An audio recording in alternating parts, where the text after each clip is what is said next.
اور یہاں ماننے پہ قوم آئی تو کیسا مانتی؟ قبر میں سے بھی کیا ہو رہی؟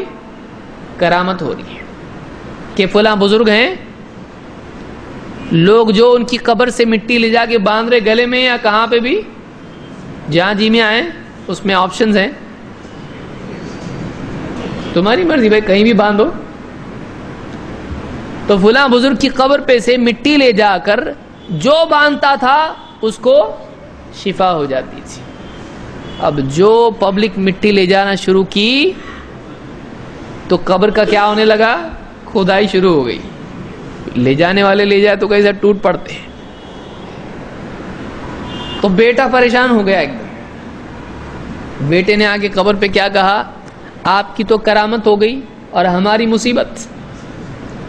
یاد رکھو، آپ کے اگر کوئی شفا آپ کے اگر کسی کو شفا ہوئی تو یوں ہی پڑے رہیو، لوگ جوتیاں پہن کے تمہارے اوپر چلیں گے، آپ مٹی میں نہیں ڈالوں گا، بہت حالت خراب ہو گئی میری، مٹی ڈال رہا ہوں، پبلک لے جا رہی ہے، تو تم ایسے ہی تمہاری قبر کھل جائے گی، لوگ جوتیاں پہن کے چلیں گے تمہارے اوپر.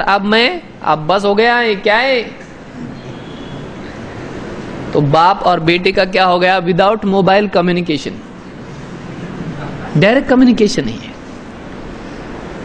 تو اب کیا ہوا؟ اب جب بیٹے نے نوٹس دے دیا باپ کو تو اب کیا ہو گیا؟ اب لوگوں کو شفا ہونا بھی بند ہو گئی.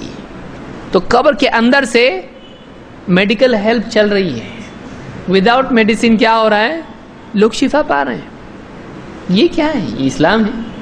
کیسے لوگ قبروں پہ جا کے سجدے نہیں کریں گے؟ یہ بریلوی حضرات کی بات نہیں کر رہا ہوں میں، دیوبندی حضرات کی بات کر رہا ہوں میں.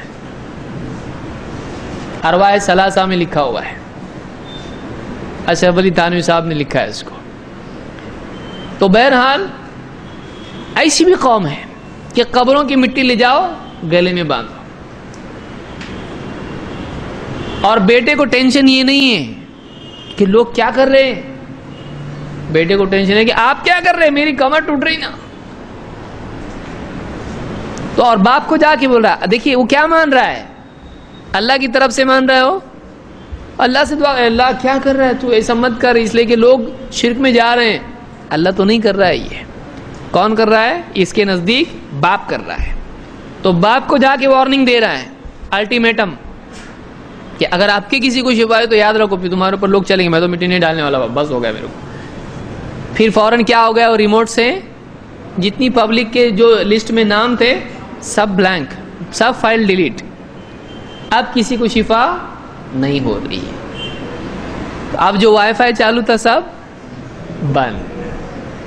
اب کسی کو شفا، سب رینج کے باہر ہو گیا ابھی سب. یعنی ان کے قبضے میں ہے، ان کو بولنے سے رکتا ہے اور ان سے چالو ہوتا ہے. وَمَا كَانَ لِرَسُولٍ أَن يَأْتِيَ بِآيَةٍ إِلَّا بِإِذْنِ اللَّهِ. کسی رسول کے بس میں نہیں ہے کہ وہ کوئی نشانی لے آئے اللہ کی اجازت کے بغیر.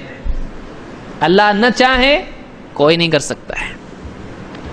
تو آپ دیکھیں مثال، اللہ کے نبی صلی اللہ علیہ وسلم ہیں، آپ بیمار پڑتے تھے، آپ اپنے آپ کو شفا دے سکتے تھے؟ نہیں. ابراہیم علیہ السلام کیا کر رہے ہیں؟ وَإِذَا مَرِضْتُ فَهُوَ يَشْفِينِ. جب میں بیمار ہوتا ہوں تو اللہ مجھ کو شفا دیتا ہے. ایک نبی کہہ رہا ہے، اللہ کا خلیل،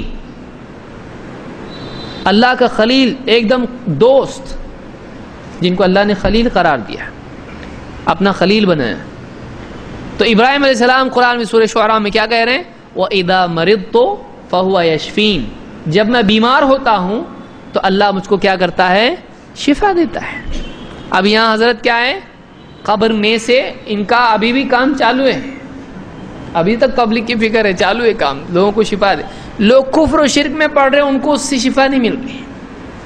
ہاں لوگ بیمار پڑ گئے، اس کو کیا ہو رہی؟ ان کو شفا خانہ قبر سے چل رہا ہے.